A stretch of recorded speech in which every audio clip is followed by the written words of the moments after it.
Hey guys, Graham here, and welcome to Traditional Flash. Sorry I haven't done one of these in a while, but I'm back on it now and should be making quite a few more.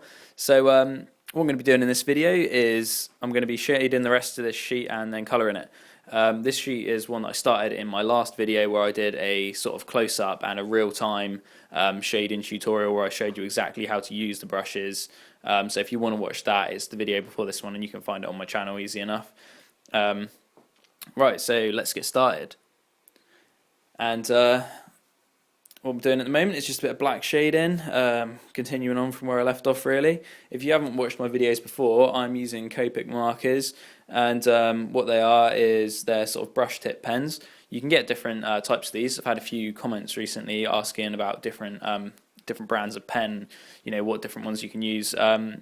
Prismacolors have quite a good reputation. I haven't actually used them myself, but a lot of people do, and I've heard really good things about them, so that's an alternative. And they do exactly the same sort of thing as Copics, whereas Copics have codes. So I'm using a 100, which is a black. I'm using a C7, a C5, and a C1.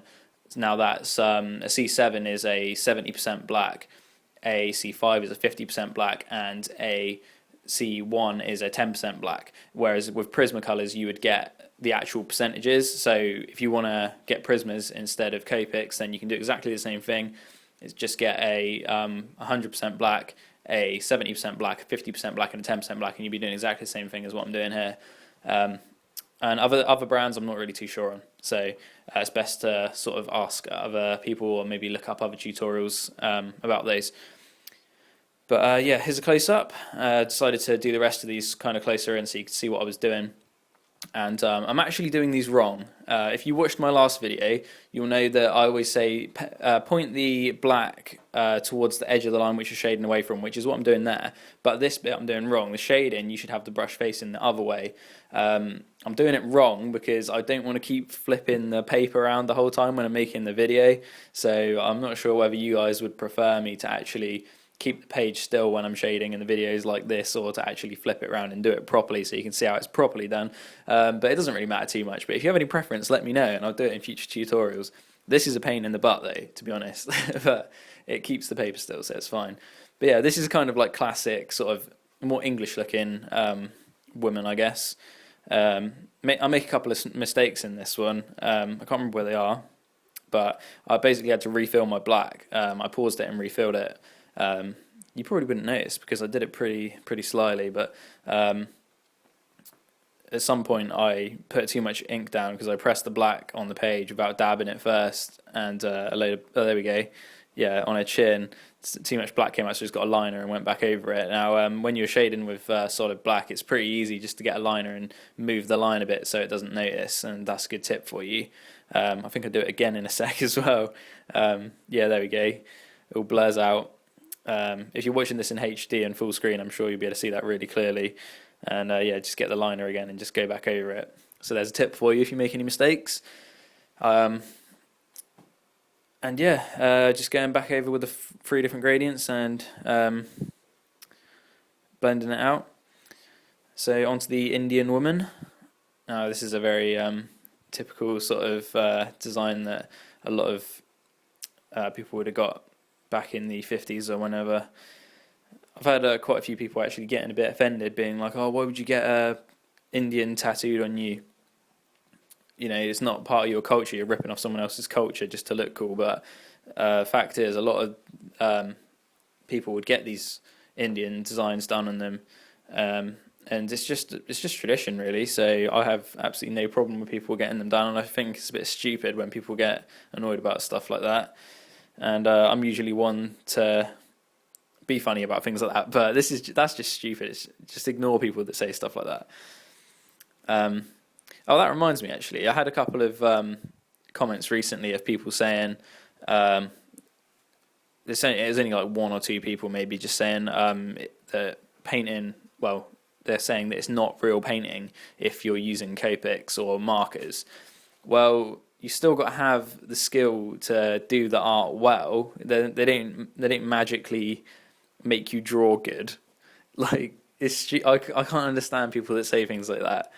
I mean, yeah, it does make it a bit easier because you're not having to shade out with just water from ink, which is fairly hard to do when you first learn it. So it does make it easier to learn, but you've still got to know where to put the shade in. You've still got to execute it well, and you've still got to do the initial drawing well. It doesn't make any sense. But yeah, anyway, this is a sort of cowgirl, I guess, kind of Texasy woman, and she's not very good looking, but that's fine. Not a lot of these traditional sort of pin-up women were that great, to be honest. So you know, it's in keeping with the theme. That's the good thing. That's the thing I like about old school. You can just be loose and you can just kind of get on with it and not really have to worry too much and just have fun with it. And you know, that's the thing with art. I think when you're doing something like this, you've got to enjoy it. If you don't enjoy it, then it's just like, well, why am I even doing this? So I just kind of have fun with it. If she looks a bit ugly, I think that's quite cool. So I just crack on. But yeah, same thing. You can see the variation of the tips on the brushes. See, obviously black, and then they get lighter as I shade them out. So you can actually see the different colours of the tips and kind of get an idea of how to do it. But like I say, if you want a better idea of exactly the technique that I'm doing, you can watch my previous video where I started this sheet and I, like I say, real time talk you through exactly what I'm doing and the best practices for shading using Copics or other markers. I just use Copics because that's what I just saw a lot of tutorials on YouTube about painting anime with Copics, and I thought it would translate well to Flash, and I wouldn't have to carry around inks and brushes with me. I could just keep some Copics in my bag, and then if I felt like doing some art, then I could. And yeah, worked out well, and I just got addicted to them. Really, I think they're great. So if you do want to get some Copics and do the sort of same techniques as me, then I'm going to put the color codes in the description as usual, so you can pick up the exact same pens as what I've got. And I'll put a link into Cult Pens, which I always do as well. That's where I get my pens from. I think it's probably one of the best value places where you can buy them from. You can check out eBay as well, but I think it's pretty similar prices. And I've changed my liners, which I also mentioned in my last video. If you didn't see that, I was using uni pens for lining, 0.8s, but I'm now using 0.8 Zig Milleniums, and they're actually a thicker line, even though they're both 0.8, which I prefer. And I'll put a link to those, the Cult Pens listing of those in the description as well. And they are really good technical drawing pens. Most technical drawing pens are fine for this sort of stuff. As long as, because they won't smudge, so you want to be using those, something like that. And yeah, this design I really liked because it's kind of, you know, when people come into the shop and they say I want a memorial tattoo, 99% of these people always want a cross or just a name with a date, and I always think, like, come on, I mean, fair enough if that's what you want, but like, if you want something cool, you know, you could get something like a nurse. Like, it's just done old school. It just looks awesome. Obviously, pretty much everyone still gets what they originally wanted, but it's good to give people ideas. And that's why I paint Flash and put it on the walls, to give people ideas and kind of open their minds a bit to different possibilities. So right, I'm doing the colour now, and yeah, that's all the red done. I'm just kind of going through. I zoomed out on this bit because what I do is I kind of take a look at the whole sheet rather than just each individual design and think, right, I've put red in this one could do with a bit of red in to balance the sheet out.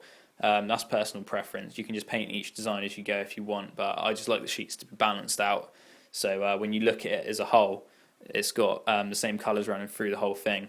And as I mentioned previously in other videos, I always use the same colours. I use 4 colours, and that's all I use for my traditional work. I don't put any blue in it because that annoys me. When these sort of tattoos were being done, originally, they didn't have blue, and there's quite a famous story about Sailor Jerry. There's someone who worked just around the corner from him in... he said that there was no way a tattoo would ever be done in purple ink. There was no way that you could ever get purple ink. So Sailor Jerry experimented a lot and came up with purple ink, and he did a purple dragon on this kid's arm. And he sent the kid into the shop and the kid said to the other tattooist, "Oh, can I get a purple dragon?" And he said, you can't get purple ink. There's never going to be a purple ink. And so the kid got his arm out and he said, well, Sailor Jerry did this on me last week. So the guy apparently, this is how the story goes, you know how these things go, apparently he had a heart attack, and when he was in hospital, Sailor Jerry sent him a bunch of purple flowers. So I thought that was quite a good story. Right, so anyway, I'm getting a bit carried away now with storytelling when I should really be talking about Flash. So I'm just going through with the brown. The brown just gives the skin a bit of shade into it. You don't really need to do this. A lot of old school tattooers didn't do this. And anyway, that is the sheet done, and this is the final result. And I coffee stained it. Sod tea staining, don't do that. I've got a video tutorial on staining sheets of Flash. If you want to check that out, it's on my channel. It's pretty easy to find. It's in the traditional Flash playlist. So yeah, thanks for watching, guys. If you have any suggestions, just stick them in a comment. I always reply to all my comments, and I try to do suggestions as and when I can. And yeah, like if this video helped you, and don't forget to subscribe for plenty more of these. So thanks for watching, and I'll catch you guys soon.